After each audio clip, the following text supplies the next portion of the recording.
Every Friday, an old rancher stood alone at a small railway station, waiting for someone who had been gone for 3 long years. The station clerk finally asked the question no one had dared to ask. "Who are you waiting for?" What the old man revealed was a heartbreaking promise, a missing daughter, and a secret that would make one unforgettable Friday different from all the others. Stay with us until the end to discover who finally stepped off that train. If you enjoy emotional Old West stories, please like, share, and subscribe for more unforgettable tales. Now, let's get started. Every Friday afternoon, just before the final train rolled into the little frontier town of Mercy Creek, an old rancher named Thomas Reed walked slowly toward the railway station. No matter the weather, he was always there. In summer, when the prairie sun burned red over the horizon, Thomas stood beside the platform, wearing his faded brown coat and holding an old leather hat against his chest. In autumn, when cold winds swept through the cottonwood trees, he waited beneath the station roof. And in winter, when snow covered the tracks, he still came. For 3 long years, Thomas had never missed a Friday. The station clerk, Samuel Carter, had watched him from behind the ticket window. At first, Samuel thought Thomas was waiting for a business partner or perhaps an old friend. But the rancher never spoke to anyone. He simply stared down the tracks. One evening, curiosity finally overcame Samuel.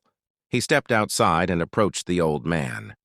"Mr. Reed," Samuel said carefully, "may I ask you something?" Thomas turned. "What is it, son?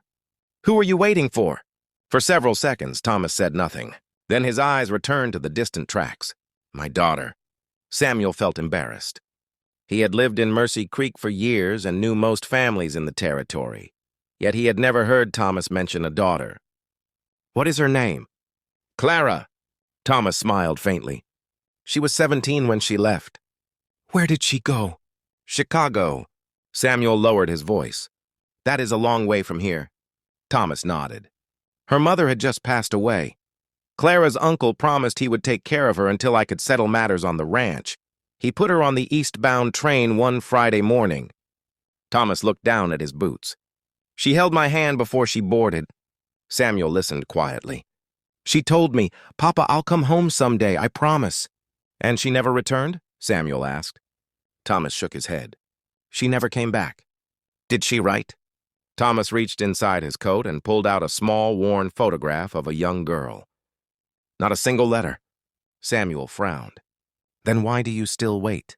Thomas looked toward the tracks as the afternoon wind carried the distant sound of a train whistle. "Because," he whispered, "a promise made by a daughter is worth waiting for." The whistle grew louder. Thomas straightened his coat and tightened his grip on his hat. Samuel looked down the tracks. The train was coming.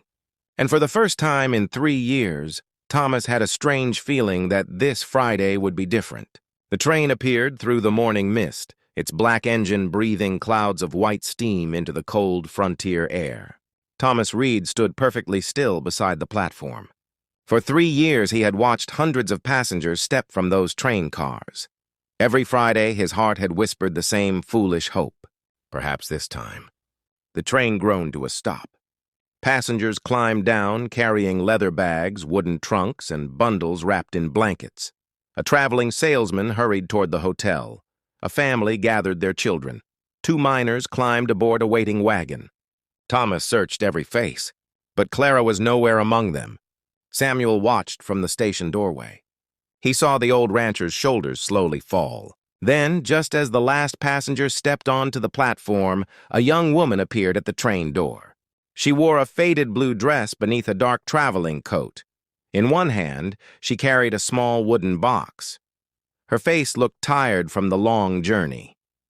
She stepped down and looked around uncertainly. Then her eyes stopped on Thomas. For several seconds, neither of them moved. The young woman slowly walked toward him. "Father?" Thomas's lips trembled. His old leather hat slipped from his fingers and fell into the dust. "Clara?" She nodded, tears filling her eyes. "It is me?" Thomas took one uncertain step forward. Then another. Suddenly, the old rancher pulled his daughter into his arms. For the first time in years, he wept openly. "My little girl," he whispered. "You came home." Clara held him tightly. "I promised you I would." Thomas pulled back and looked at her face. You never wrote? Her expression changed. I wrote, Father, 23 letters. Thomas stared at her. 23? She nodded. I wrote from Chicago. I wrote from St. Louis. I even wrote after I found work as a seamstress. But none of your replies ever came. Samuel, standing nearby, understood what had happened. Perhaps those letters had been lost. Perhaps someone had deliberately kept them from reaching Thomas. But none of that mattered now.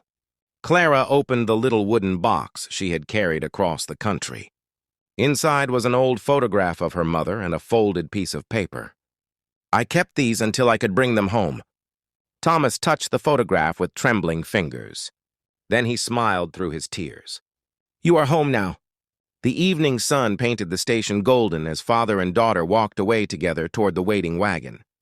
From that Friday onward, Thomas never stood at the station alone again. And whenever the train whistle echoed across Mercy Creek, he remembered that sometimes love must wait, but true promises eventually find their way home.